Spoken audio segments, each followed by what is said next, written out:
Hey, what's up? It's me.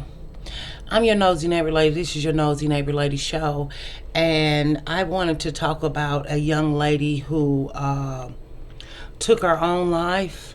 Her name was Cookie Black Rolland. She was 25 and from Jacksonville, Florida.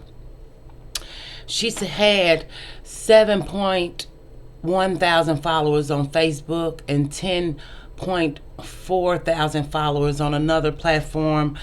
A lot of black women seem to know her, and when I looked up information about her, it was few and far between, I must say. So I feel like we should do it, and we definitely should talk about it because black women's suicide rates are on the rise. And this happened on September 15th, 2023. I wanted to read a message that she shared. She said, "I'm not happy. Money don't make me happy. Having a man don't make me happy. I don't know how to make myself happy. Going on partying don't make me happy. Drinking don't make me happy. I have nobody. I have no friends. No family for real. I feel like I have nothing to live for. This ain't for sympathy or attention. I'm really ready to crash out. I don't know what the F to do. I'm losing my mind for real, and I'm losing my faith. I'm ready to give up. Have nobody to talk to about anything. Just keep building up. I feel alone." And she also wrote, I don't know if this was found with her body. They did not tell the details of how she took her life, whether it was pills or we really don't know. But I think this is something that black women need to take seriously. And I think if black women really want to care about other black women, we definitely need to reach out if we see that someone is crying for help. This girl was obviously crying for help. And her sister went on to say, when asked about how she feel about losing her sister, she say, "My sister killed herself. I hate life right now. I love you so much, Cookie Man. What the F? No way you tapped on me, bro. I always try to call and talk to you. Man, what the F? You ain't talking to me, bruh." And we know that if you have a good black sister, you definitely should cherish her, despite everything that goes on in these relationships. We know the black community has poor relationship skills, but I just thought about when she said, "No friends, no family for real," and how important it is for black women to find their purpose and a reason for living once you realize that there really are no black families and no black communities, and you really don't have a support system. But you have to have a reason to live for yourself and look outside of the black community for help or friendship or love. But they say she'd been struggling with mental health issues, and she had serious depression, and her family is in grief and shock. And that's why I advise you all to find a community online. If you want to find a community of like-minded women, it may take a little work. It may take some looking and searching and finding, but it's important that you have some type of support system somewhere that you can depend on. But we know oftentimes that black people are not the most dependable people when it comes to mental health, because we believe we can pray these issues away, and that's not true. Go seek therapy, go seek help, go get outside, as they say, touch the grass. But something else the note mentioned, this is a different note. "Sometimes you must hurt in order to know, fall in order to grow. Lose in order to gain, because most of our lives' greatest lessons are learned through pain. And that's beautiful. That's beautiful. And I hate that this young lady is gone.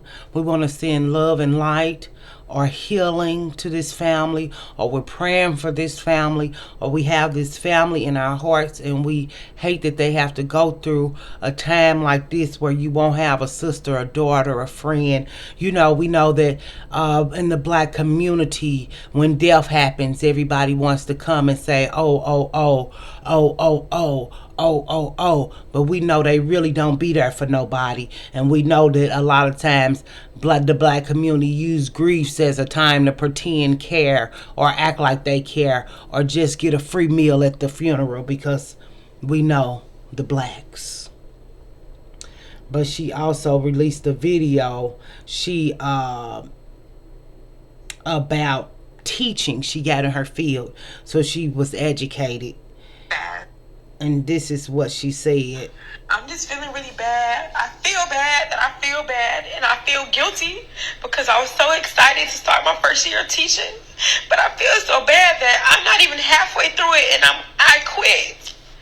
And I feel so bad that I quit on the students. Like, I genuinely created bonds with over half of my students. Like, they would always tell me I was their favorite teacher. And I feel bad because I'm quitting on them. And I don't want them to feel like I don't want them to feel like they're not important because somebody else quit on them. I don't want them to feel like they're not loved. I just don't want them to feel nothing at all. But I know they are, because they will always tell me how much they love me and I'm their favorite. And they would skip their other classes just so they could sit in my class and be around me. Like,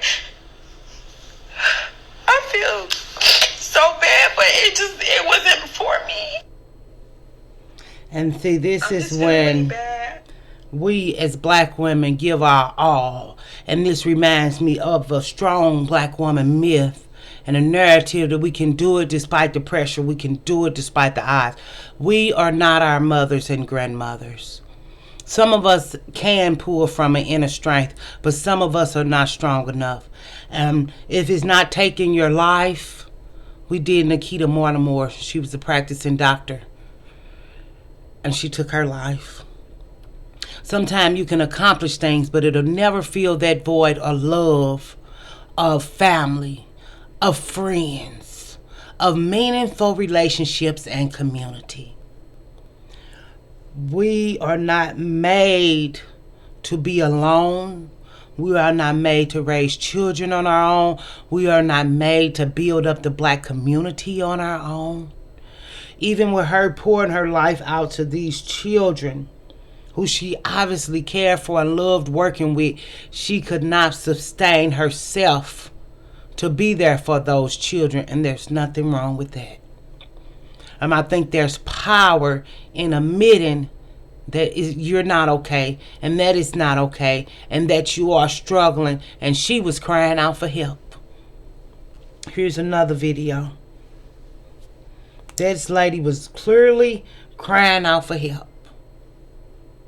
I feel guilty.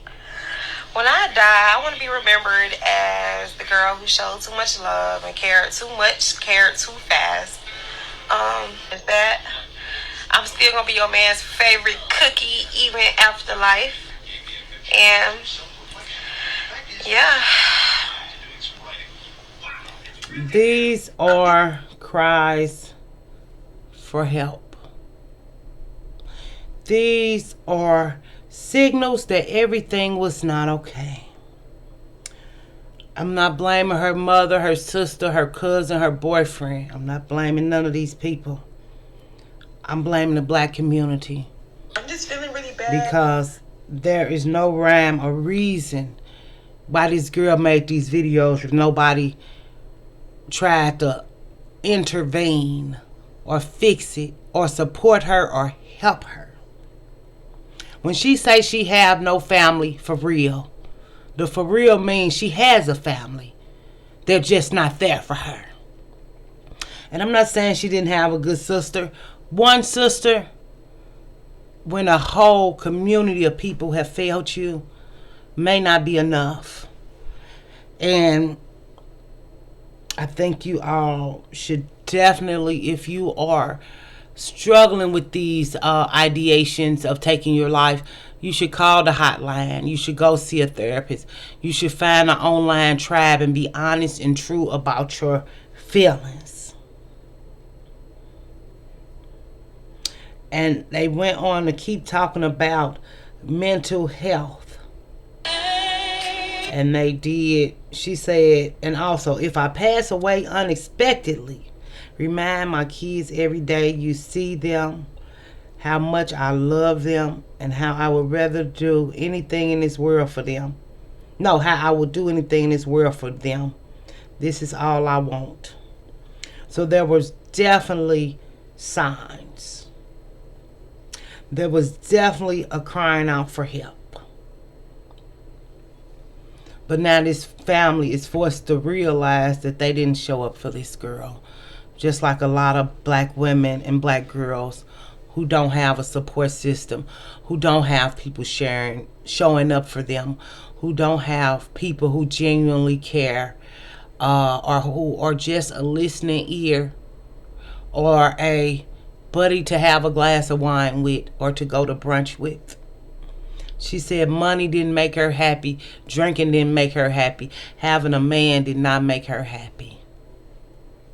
So I implore you all today to figure out your purpose, find yourself, and find what makes you happy, because living and doing and running and going for other people, it can only sustain you so long. You have to find a purpose to live and to get up every morning. And we definitely sending love to this family. And we're definitely sending condolences to this family. And we know they'll never get over it. But we hope that God will heal them where they can get through life and keep going. But we know that oftentimes when black women are gone or missing, nobody cares in the black community. And that's just a harsh reality that we have to face. So when you all living your life, or when you all think you're in a down point, I'm always here. Y'all can call me. Y'all can text me. Y'all can, now whether y'all scared or whatever because I'm intimidating, or I look like a girl to remind you of somebody you used to know, don't say ain't nobody there for you. Okay? Don't say it, because I'm here. Whether y'all get on my nerves or not, we can laugh, we can argue, we can cackle, we can cry. We can do it all. But I'm your nosy neighbor lady, and it's your nosy neighbor lady show. So if you all would just stay innovative, and if you would stay beautiful, and if you would stay wonderfully you, and finding and seeking you and who that is and what she looks like and what do she want for you and your future. That's all I ask. So thanks for stopping by. And you all, please, you all, just rest in peace, Miss Cookie, and you are loved, cherished, and honored. As a black woman, we thank you for living your life out loud, and thank you for voicing that you were going through a struggle. And thank you for showing us that nobody cared enough to see about or intervene or come see you every day after work, just to make sure to check on you that you was okay. Because they take black women's lives for granted until they gone.